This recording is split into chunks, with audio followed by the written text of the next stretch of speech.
Hello, fellow family. Coming to you live today. It's a beautiful day, sunny day. I'm in the middle of the city, not the typical setting. However, I just got out of the sauna and I want to share something that we can all relate to. And I say that because no matter who we are or wherever we are currently, it's something that everybody can feel deeply. And we can have some empathy and understanding for each other because we're all in this together. Now, this video is not about unity. However,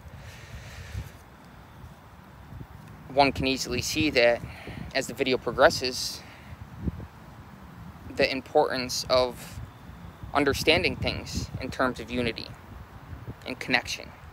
Because when we indulge in sense gratification, or with the intention of serving oneself in a sense of separation, as if I am limited to this body and this separates me as a boundary between me and the rest of this worldly reality, this three-dimensional reality. When we indulge heavily in such sense gratification, whether it be eating or, whatever it may be, that's probably the most common example, right? And that's what this video is going to relate to as the video progresses. When we indulge in the senses, if we indulge in the senses, we don't have to. I won't say when, I say if we, because life is a big if, right? It's really dependent on each individual and their free will and the power of choice that we all have the ability, capability, which animals can't choose to raise their life energy, and humans who fail to make this choice are no different than animals, no different than monkeys. You could say they're descendants of monkeys, right? We want to evolve consciously and be aware of this life energy within us. Anyways, that was my intention of fasting a couple weeks ago. And right after the fast, to feel the exact opposite, the contrast, I indulged in a week of indulgence, self-indulgence, heavy sense gratification. And I mention this because, again, it's something that we can all relate to. And the moral will become clear as the video progresses. I want to start off by saying that today is the first day where I'm stopping that week of heavy self-pleasure with the intention of going after worldly desire in the form, in particular, of food. Now, right after 7 days of fasting, which I want to mention is a key for everybody, it's exclusive to nobody. Everybody can access expanded states of awareness and consciousness and deeper levels of vitality and abundance inwardly if they fast. They fast from food, fast from the worldly, fast the senses, fast the heart, purge the lusty desires that are dormant in the heart, and allow that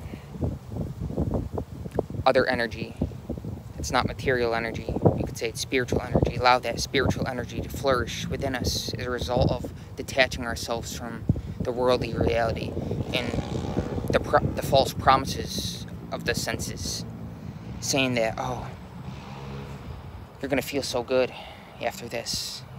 And yes, you may, but it's very temporary. It's a fleeting pleasure. It's not lasting joy. There's a big difference. A big difference. And for those of us that want lasting happiness, we all do. The worst things we can do is be selfish. And it's not that we don't want to be selfish because it's something bad or something wrong or a sin. All such concepts come from lower level emotions, come from, you know, self-judgment. And they're actually hindrance. You want to understand that being selfish is impractical.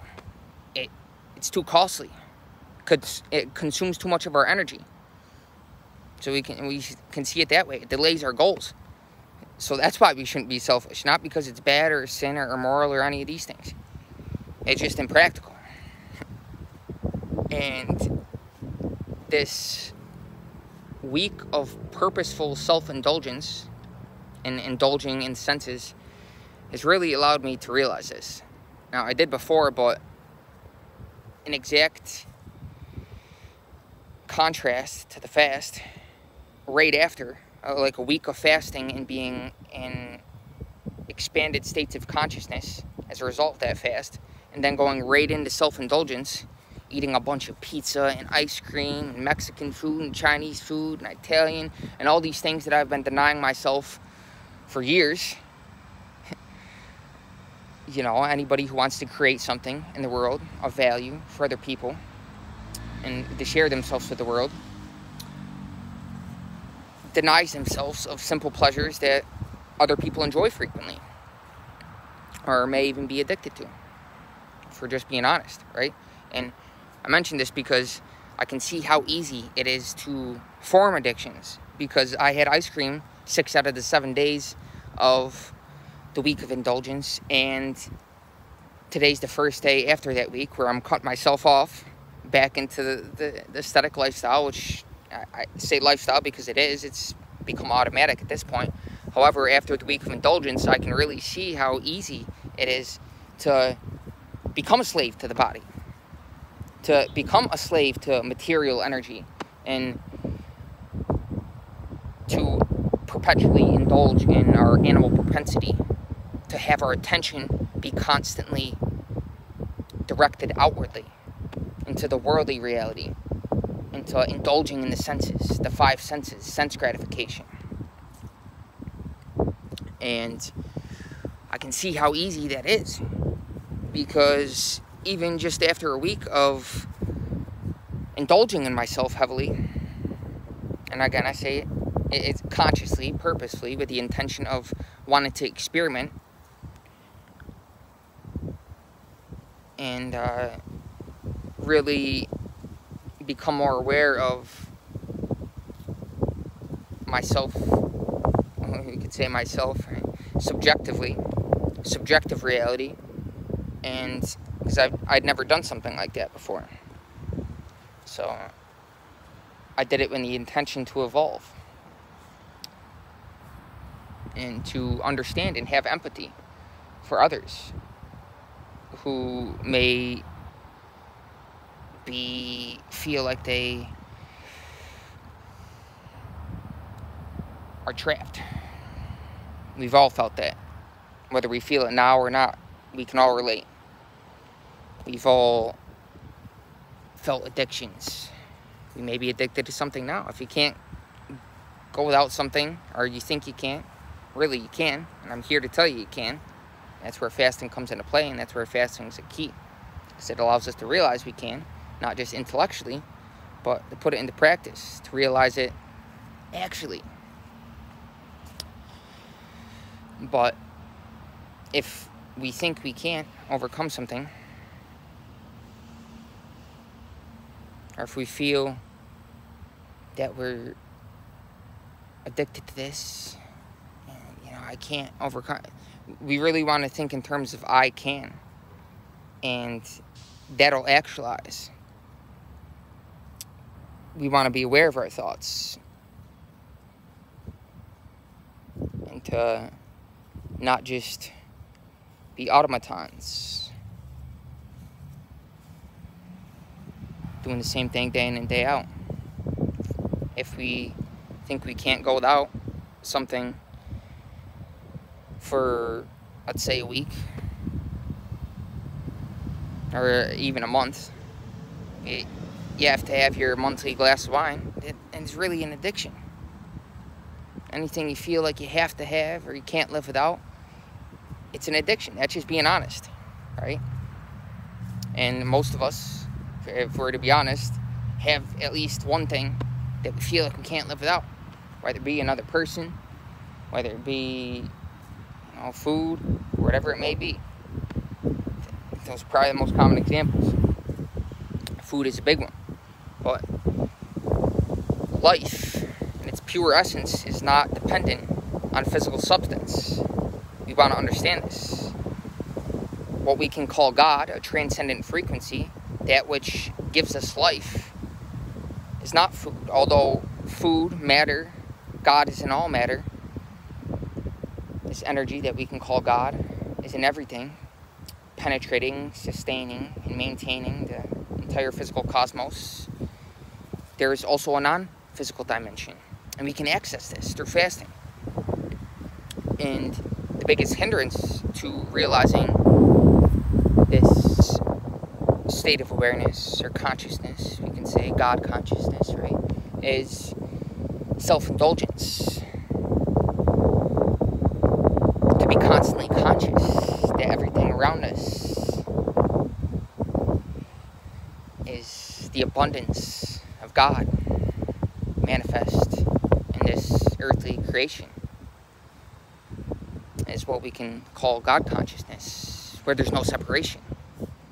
There's that sense of connectedness, and thus bliss, because you realize that everything around you is you. And when you don't feel like you're a body, you're a separate boundary as a result of indulging in the senses, because that's what that does. When we indulge in sense gratification, we feel that sense of separateness, because the intention is to be selfish. And thus, such motivation comes from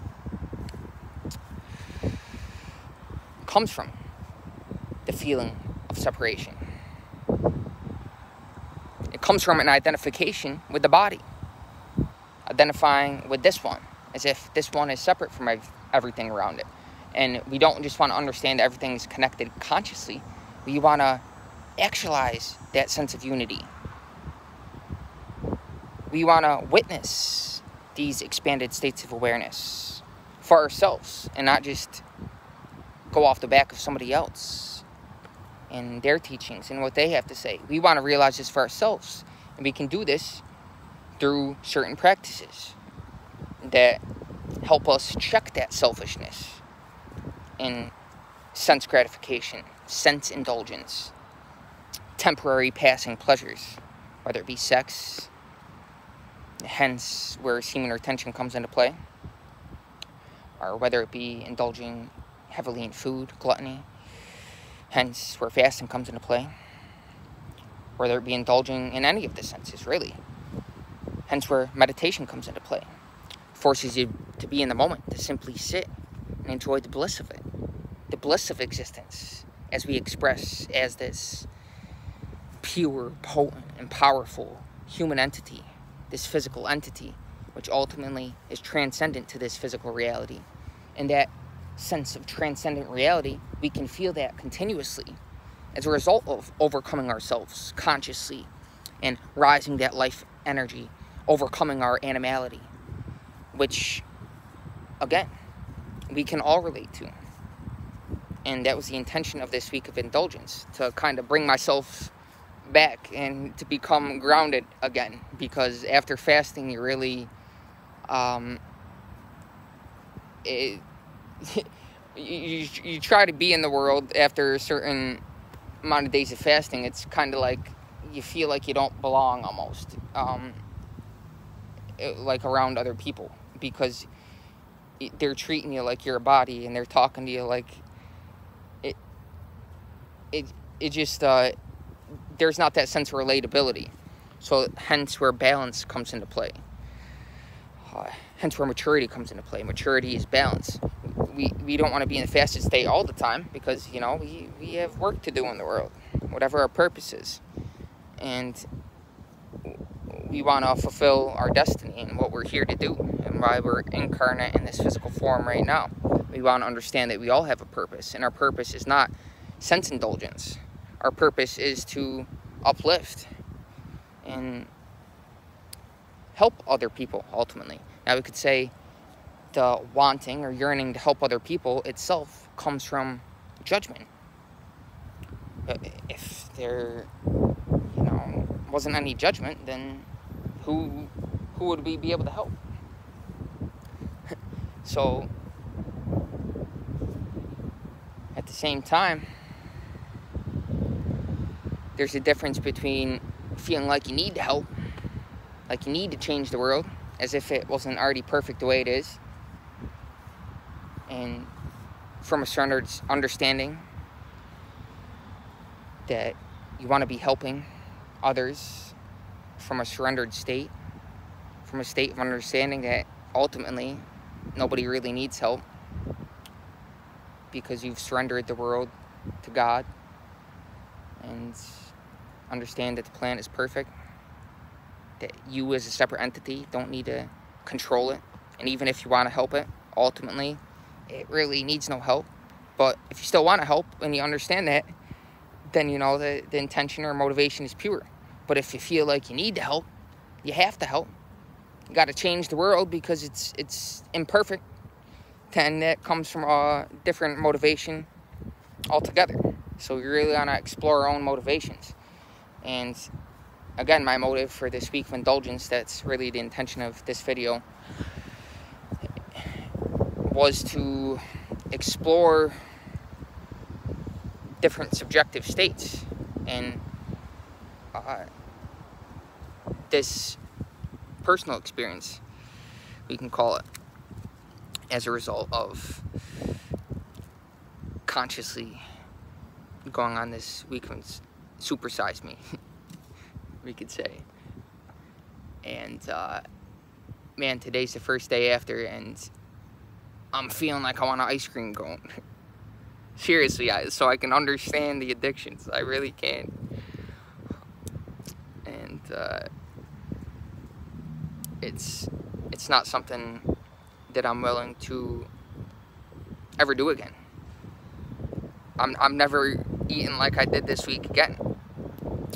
So I kind of went in with that intention as well. Kind of like, this is the last time I'm ever doing this, so we're gonna go ham. And I did. There was certain points in the week where I felt like a sloth. I was like, man, I don't even feel it. I just felt yucky eating so much. And I feel a lot better today because I know it's over. And it's not, we won't call it eating disorder, right? Because there's a difference between a mental obsession and identification with the body and wanting to fast for God.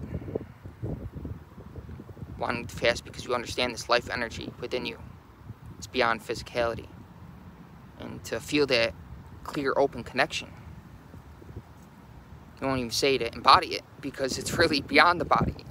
It's not something that we can embody because it's not limited to the body. You feel yourself as expanded, extended beyond the body. Again, there's that sense of connectivity with everything around you. You feel that as the branches and leaves are swaying, you feel that that's you. You're kind of like in a trance state perpetually when you're in a fasted state or in certain states of consciousness. And we want to understand that we won't use the word levels, the levels of awareness, levels of consciousness, because that has within its